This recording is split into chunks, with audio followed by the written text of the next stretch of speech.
한문으로 바라본 세상. 중국의 역대 미인 20인. 오늘 소개하고자 할 미인은 마리입니다. 하늘과 땅이 아직 생기지 않은 시절, 어두운 우주에는 큰 달걀과 같은 모양이었습니다. 이 달걀 속에서 방구라는 생명체가 18,000년을 지내다 달걀을 깨고 나오니 맑은 기운은 올라가 하늘이 되고 무거운 기운은 가라앉아 땅이 되었습니다. 천지가 개벽하자 방구는 태양, 달, 별, 바람, 구름, 강, 나무 등을 차례로 만들었습니다. 복희씨, 여화씨, 신농씨의 사망과 황제, 전후, 제곡, 제요, 제순후, 오제를 지나 요순시대를 거쳐 우나라에 의해 중국 최초의 독립국가인 하왕조가 중원을 지배하게 되었습니다. 하나라는 농업과 목축을 생산으로 하는 사회였습니다. 하나라의 마지막 천자 거랑은 농목에 의한 생산을 기피하고 침략에 의한 약탈을 중요시 여겼습니다. 거랑은 남다른 힘과 지략을 가지고 있었는데 자신의 힘만 믿고 주변의 작은 나라를 침략하여 식량, 비단, 보물을 약탈하고 많은 백성들을 동원하여 궁정과 누각을 중축하였습니다. 거랑은 걸출한 몸집과 왕성한 정력을 가지고 있어 전국 각지에서 많은 미인들을 착출하여 밤낮을 가리지 않고 미인들을 즐겼습니다. 당시 제후 유시씨에게는 옷같이 매끄러운 피부, 누에 나방의 눈썹, 가는 허리, 달처럼 아름다운 얼굴을 가진 궁녀가 있었는데 그녀가 어찌나 아름답던지 하나라까지 소문이 퍼졌습니다. 그녀의 이름은 마리였습니다. 말자가 滅자와 비슷하여 후대인들이 메이라고 부르기도 하였습니다. 미인이라면 밥 먹던 숟가락도 핑겨쳐 놓고 맨발로 달려드는 거랑인지라 마리의 소식을 듣고 가만히 있을 리 만무였습니다. 곧바로 유시씨 부락으로 신하를 보내 그녀를 데려오도록 했습니다. 약소 후 유시씨는 선택의 여지가 없어 마리를 거랑에게 보내려고 했지만 마리의 생각은 달랐습니다. 정든 고향, 어릴 적 상가들에서 함께 뛰놀던 친구, 형제, 부모를 버리고 머나먼 타향으로 가기를 싫어했습니다. 그대를 거랑에게 보내는 내 마음도 그대 못지않게 편치 않다. 하지만 우리 부락은 하나라에 비해 너무도 보잘것이 없이 국력이 약하다. 그대가 거랑에 가지 않으면 거랑은 분명 군대를 이끌고 와 부모 형제는 물론이고 죄 없는 백성들까지 몰살당한 것은 불보듯 뻔할진데 어찌 그대와 나의 욕심만 생각하겠는가 라며 유시씨가 마리를 설득하자 부군과 소녀는 표주박 반대쪽 술을 나눠 하나가 된 지 오래입니다. 소녀 미천하오나 어찌 부귀영화를 위해 일부 종사 정조를 벌일 수가 있겠습니까? 초군 목피와 살아갈지언정 소녀 마음은 변함이 없습니다. 두 번 다시 소녀의 몸을 버리라 하시면 혀를 뜯고 죽어버리겠습니다. 앙구한 마리의 다짐에 유시씨는 거랑의 사신을 돌려보내야 했습니다. 분노한 거랑은 대규모 병력으로 유시씨 부락을 침략하니 군사들이 지나간 자리에는 개 닭은 물론이고 풀 한 폭에 남지 않은 처참한 약탈이 자행되었습니다. 또한 남자들은 어리고 늙고 할 것 없이 죽이는 대로 보이고 아내자들은 무참히 짓밟혔습니다. 유시씨는 더 이상의 피해를 막기 위해 마리를 잡아 복종의 예를 갖추고 많은 재물을 진상품으로 바쳐 전쟁을 끝낼 수가 있겠습니다. 거랑 군대의 진상품이 되어 끌려가는 마리는 이렇게 다짐을 합니다. 내 조국이 이자들의 칼 아래 유린당하고 여인들은 병사들에 깔려 울부짖고 사랑하는 사람과 헤어져 철천지 온수 후 함락 성적 노리개가 되어 붙잡혀 있다. 이 세상이 원망스럽구나. 내 기필코 이날의 아픔을 갚아주리라. 마리는 곧바로 거랑 앞에 끌려갔습니다.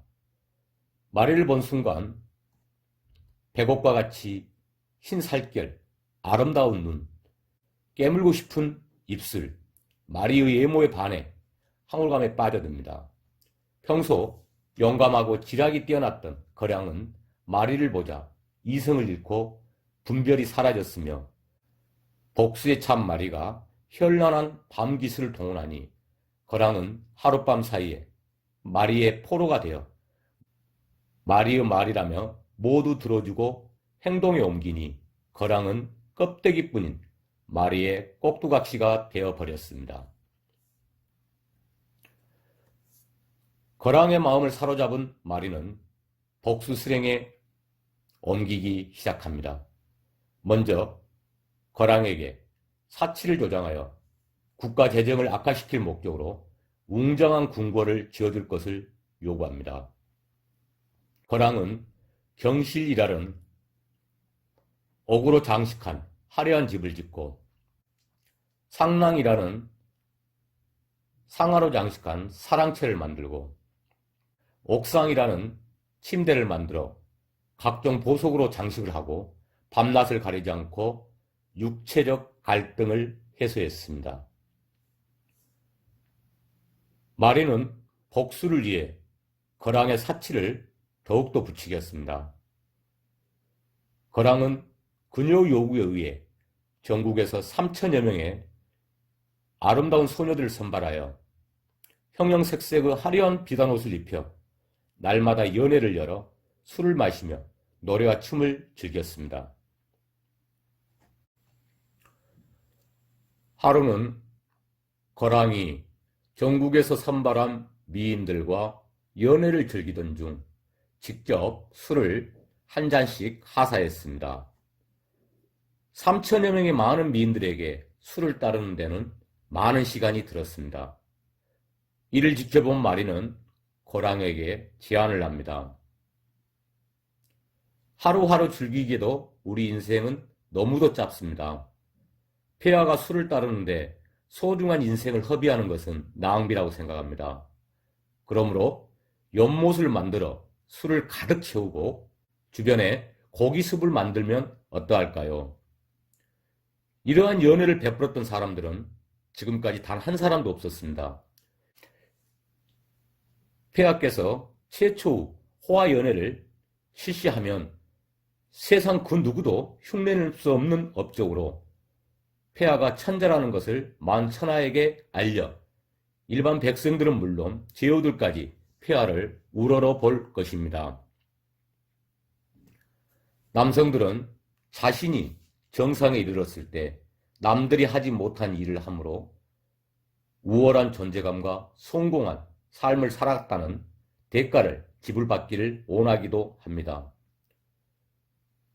현대사회에서 보편적으로 나타나는 현상으로 세상 사람들이 가지지 못한 권력을 차지하여 사람들을 지배하고 보통 사람들이 누리지 못하는 사치와 향락을 즐기는데 여기서 빠지지 않는 것이 여성이라는 대상을 성적 놀이개로 여겨 묘령들과 육체적 관계 속에서 우월한 유전자를 남기기 위해 밤낮을 세우고 묘령들과 육체적 결합을 통해 아직 살아있는 동물적 남성의 존재감을 확인하면서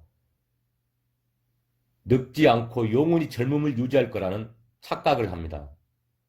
하지만 잘못된 여성관에 의해 많은 성공한 남성들이 평생을 노력해 쌓은 이디함이 한순간에 사라지는 경우가 동서양을 막론하고 전 세계적으로 비일비재하게 발생하고 있습니다. 사회 계층적 구조적 측면에서 천자인 거랑이 더 이상 올라갈 정상은 없었습니다. 정상에 선 자가 할 수 있는 일은 두 가지밖에 없습니다. 하나는 사람들에게 자신의 성공과 능력을 베풀어 봉사하는 것이고, 하나는 자신의 지위를 이용하여 세상 사람들이 누리지 못한 향락과 사치를 즐기며 미인을 갈망한 것입니다. 천자인 거랑은 마리에 의해 영웅적 기상이 사라지고 필부로 전략하여 후자의 길을 선택하였으니 그의 인생의 결말은 확인하지 않아도 뻔한 것이었습니다. 거랑은 세상의 천자들이 하지 못하였던 전무후무한 마리의 제안이야말로 자신의 지위에 가장 걸맞는 행동이라고 생각했습니다. 마리의 제안을 받은 거랑은 곧바로 연못을 만들어 바닥에는 세상에서 보기 드문 보석가루로 된 모래를 깔고 달콤하고 향기로운 술을 가득 부어 채웠습니다. 그리고 연못 주변에 고기를 쌓아 동산을 만들었으니 이것이 바로 그 유명한 지주육림의 사자성어가 탄생하게 된 배경이 되었습니다. 공사가 끝난 후 각종 보물로 치장한 배를 띄우고 연못 주변에서 3,000명의 미인들과 춤과 노래를 부르며 연못에서 술을 마시고 고기동산에서 포육을 탐식하니 백성들의 고통은 커져갔고 모든 부담도 백성들의 몫으로 돌아갔습니다. 백성들은 엄청난 고통에 시달리면서 분노하였지만 누구 하나 감히 말을 꺼낼 수 없었습니다. 주지육림에 백성들의 혈세를 쏟아부으니 나라가 온전할 리 없었습니다. 이때 현명한 신하들이 눈물을 흘리며 거랑에게 참언을 하기도 했지만 모두 처벌을 당했습니다. 계속되는 처벌에도 무거운 세금으로 백성들의 원성이 높아지자 신하들의 참언이 계속해서 이어졌는데 복수화신이 된 마리가 이 기회를 놓칠 리가 없었습니다. 매일같이 신하들이 폐하를 찾아와 말도 안 되는 소리를 짓거리는 것은 폐하를 우습게 보고 있기 때문입니다. 이럴 때일수록 보다 무서운 형벌로 다스려야 할 것입니다. 이 말을 들은 거랑이 반문을 합니다. 무서운 형벌이라면 어떠한 형벌을 말하는가? 지금 문득 소녀에게 좋은 형벌이 떠올랐습니다. 이 형벌로 세상을 다스린다면 그 누구도 폐하를 무시하지 않고 존경할 것입니다. 거랑을 파기할 마리의 마지막 제안이 무시무시한 형벌로 탄생을 하게 됩니다. 새로운 형벌이란 구리기둥을 만들어 숯불 위에서 달군 다음 기름을 발라 참언하는 충신들이나 제수들을 맨발로 걸어가게 하니 당연히 뜨거운 구리 기둥에서 발을 구르다 미끄러져 불 속으로 떨어지면 그대로 타 죽게 하는 것으로 이것이 그 유명한 포락지형이었습니다.